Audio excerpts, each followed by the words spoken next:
Bismillahirrahmanirrahim.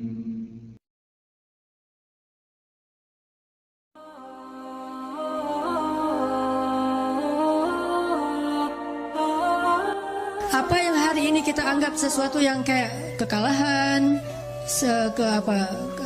satu musibah, satu kesulitan, suatu hari nanti ketika kita paham, kita akan mengatakan itu nikmat.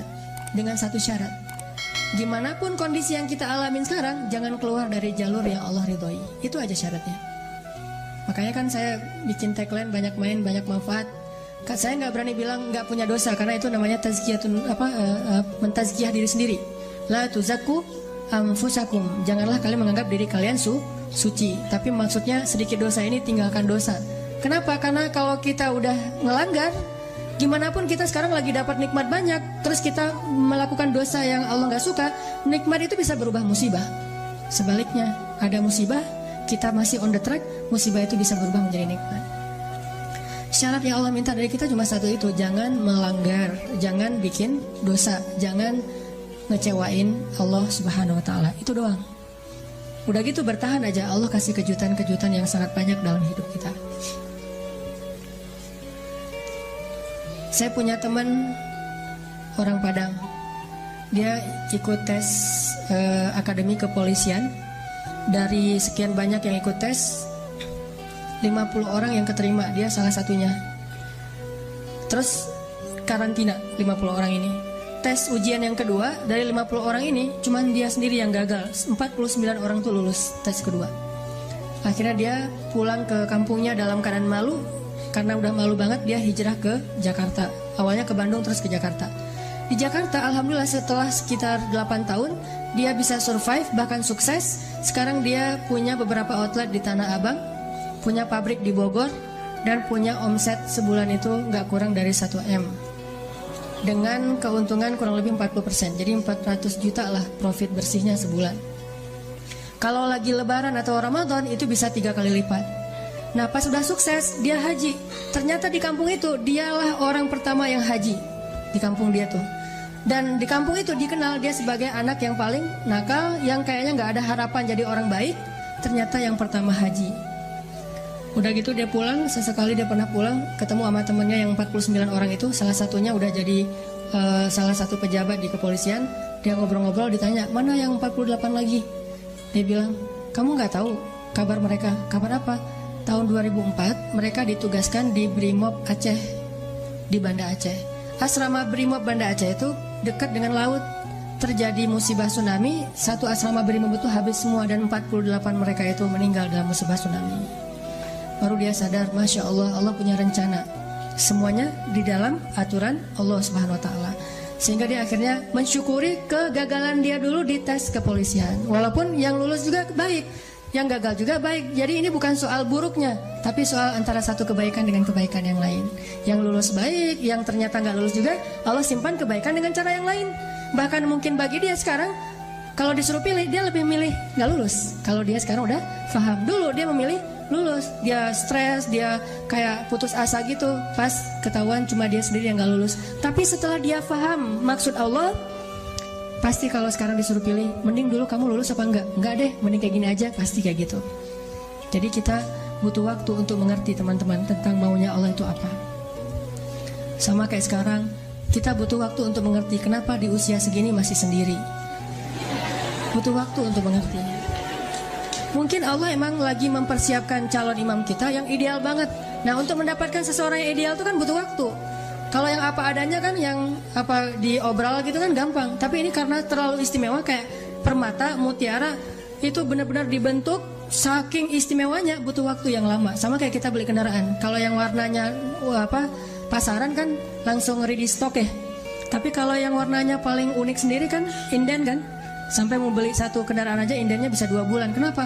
Warna ini jarang pak, istimewa, sehingga harus inden. Kalau yang ready stock banyak tuh warna standar aja. Begitu juga dengan jodoh. Ada jodoh ready stock, ada jodoh inden. Nah yang inden ini biasanya istimewa. Itu salah satu hikmahnya. Siapa tahu emang dia inden karena lagi mengkhatamkan Al-Quran. Dia berazam, ya Allah saya gak pengen nikah dulu sebelum khatam juz 30. Gak harus 30 juz kan. sebelum khatam juz 30. Berapa lama? 15 tahun. Nah, mungkin dia pengen hafal juz 30 juz, mungkin dia pengen hafal 100 hadis, mungkin dia pengen mapan dulu supaya bisa benar-benar membahagiakan dan menafkahi keluarga besar, bukan cuma istrinya tapi juga mertua dan segala macam. Kita emang akan dikasih oleh Allah pasangan yang istimewa, makanya inden, sehingga kita bersabar. Mudah-mudahan ada kebaikan. La'allahu khair wa ma indallahi khair. Mudah-mudahan di sini ada kebaikan, apa yang ada di sisi Allah lebih baik. Terus berhusnuzon. Ketemu-ketemu, ternyata emang benar, wajar kalau kita inden, istimewa banget, akhlaknya itu luar biasa. Itu yang dialami oleh Khadijah. Nikah, meninggal. Nikah lagi, meninggal lagi suaminya. Kenapa meninggal? Karena Allah lagi mempersiapkan seseorang yang mungkin pas suaminya meninggal, Nabi Muhammad masih kecil. Tapi Khadijah disuruh punya keluarga dulu biar ada yang ngedampingin dia, terjauh dari fitnah. Cuman gak boleh lama-lama, harus pergi karena mau digantiin oleh orang yang lebih istimewa, yaitu Muhammad SAW. Mungkin bagi Khadijah ketika suami pertamanya meninggal itu musibah, nikah lagi. Suami kedua meninggal, lebih musibah lagi. Udah gitu sendiri sekian lama baru ketemu dengan orang yang paling istimewa. Gak ada manusia yang lebih istimewa daripada suaminya Khadijah, yaitu Rasulullah SAW. Allah punya rencana. Awalnya Khadijah menangis, yang kedua Khadijah menangis, tetapi setelah dia faham rahasia yang ketiga, mungkin dia akan mengatakan bahwa inilah yang terbaik untuk saya. Kalau saya tahu ini dari dulu, maka saya akan tahu bahwa Allah itu maha baik kepada saya. Ini artinya Allah punya rencana. Kurang baik apa suami kayak Rasulullah? Nih, mungkin kita yang berada di sebelah kanan ini lagi disiapin sama Allah untuk belajar akhlak dari Rasul, supaya nanti kalau ketemu yang di sebelah satu lagi, insya Allah kita benar-benar bisa membahagiakan dia seperti Rasul membahagiakan Khadijah atau Aisyah. By the way teman-teman, Rasulullah itu orangnya easy going loh. Ini akhlak suami ya. Ini jadi kayak pengajian pernikahan nih. Suami yang soleh itu suami yang bisa membuat istri yang lagi bete ketawa. Itu suami soleh. Kan kenyataannya sekarang suami-suami bisa bikin istri yang lagi ketawa bete kan. Lagi happy-happynya, lagi jalan bareng, tiba-tiba ilfil gara-gara dia ngerusak suasana. Ucapannya gak terjaga, sikapnya gak terjaga gitu. Kalau Rasulullah itu terbalik, istri yang lagi bete, yang lagi ilfil, lagi gak nyaman, bisa dibikin happy, ketawa. Saking easy goingnya Rasulullah. Jadi no hard feeling terhadap istrinya. Kalau kita, Mama lupa ya dengan hadis-hadis Rasul, keluar semua dalil. Padahal Rasul pemilik dalil, tapi nggak ngeluarin dalil itu. Kita yang bukan pemilik dalil ngeluarin. Coba, kan agak-agak unik nih. Kalau kita kan dalilnya riwayat Bukhari, Muslim, atau siapa, pokoknya ada riwayat, saya lupa riwayat siapa gitu kan. Kalau Rasulullah kan nggak mungkin pakai ada tuh hadis riwayat Bukhari, kan nggak kan ya. Orang Rasul sendiri yang punya hadis. Jadi aku yang berbicara dan aku yang meriwayatkan lebih kuat daripada hadis Bukhari. Kita pakai hadis Bukhari aja udah bangga. Rasulullah nggak pakai hadis Bukhari loh, hadis sendiri. Nggak pakai Bukhari. Tapi ketika istrinya lagi bete, lagi sedih, lagi cemburu gitu, pernah nggak Nabi ngeluarin dalil? Enggak, Nabi nggak ngeluarin dalil, tapi nunjukin akhlak. Dalil itu disampaikan oleh Nabi ketika suasananya normal, lagi nyaman. Nabi mengajarkan istri yang soleh itu kayak gini, kayak gini. Tapi kalau lagi pada ada masalah, Nabi nggak pakai dalil, akhlak yang ditunjukin. Itulah sunnah Nabi SAW. Kita pas lagi ada masalah dikit sama teman, langsung browsing istri yang soleha, search, keluar hadis-hadisnya, langsung di forward, langsung di send ke pasangan kita. Mah tuh lihat tuh hadisnya sahih loh mah. Memangnya hadis istri doang, istrinya juga browsing. Suami yang penyabar, search, keluar hadisnya. Jadi lempar-lemparan dalil dan gak ada yang dapat hidayah. Harusnya terbalik. Kalau kita lagi punya masalah teman-teman dengan pasangan, carilah nasihat untuk menasihati diri kita. Jangan cari nasihat untuk menasihati orang lain. Karena kenyataannya saya sering diundang acara kayak taklim keluarga gitu. Terus kalau yang undangnya suami, dia suka request gini, Ustadz, nanti boleh nggak materinya tentang istri yang solehah? Kan berarti dia nggak ngundang saya untuk mendengar nasihat kan? Tapi dia ngundang saya untuk memperdengarkan nasihat, bukan untuk mendengar nasihat. Istrinya juga gitu, Ustadz, ini materi bagus banget, tapi sayang suami saya nggak datang. Nah kan, artinya dia pengen mendapatkan nasihat buat orang lain. Padahal harusnya, alhamdulillah saya dengar ini, gak apa-apa suami saya gak dengar, yang penting saya memperbaiki diri saya dulu. Insya Allah nanti Allah akan memperbaiki pasangan. Nah Rasulullah tuh gak pernah gitu. Ada Aisyah cemburu keluar dalil, Aisyah cemburu keluar dalil, enggak. Rasulullah justru mencontohkan teladan easy going. Sering dengarkan cerita Aisyah ngambek, udah kalau kayak gini terus saya laporin nih ke ayah saya. Dia mau ngelaporin Rasul ke ayahnya Abu Bakar. Dia lupa ayahnya itu murid Rasul. Jadi kayak mau melaporkan gurunya, melaporkan kiainya kepada ayahnya, padahal ayahnya adalah murid kiai tersebut. Saya laporin nih ke ayah saya, kata Rasulullah, aku antar ya, coba. Mau dilaporin diantar, boleh, ya udah dianterin. Cicit nyalain kendaraan garasi. Dan by the way teman-teman, garasi Rasulullah itu asetnya kurang lebih 10 miliar ya. Nabi itu punya kendaraan untuk touring, punya kendaraan off-road, punya kendaraan yang untuk di dalam kota, city car gitu. Kalau touring, Nabi pakai kendaraan namanya onta. Dan tahu harga onta Nabi berapa? Paling murah 5 miliar. Jadi satu onta Qaswa Nabi itu bisa beli 3 Alphard. Namanya sih onta, tapi lebih mahal daripada Alphard. Terus kendaraan off-roadnya Nabi, kuda perang Nabi. Kudanya Pak Prabowo aja harganya 3 miliar ya. Apalagi kuda perang Nabi, lebih dari 3 miliar. Nah, city car Nabi namanya keledai.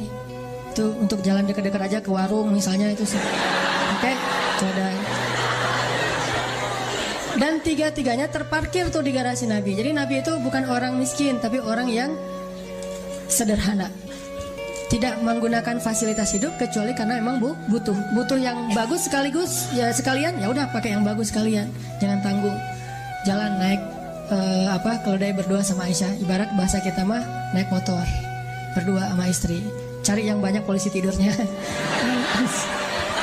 Kalau udah nikah nggak masalah ya.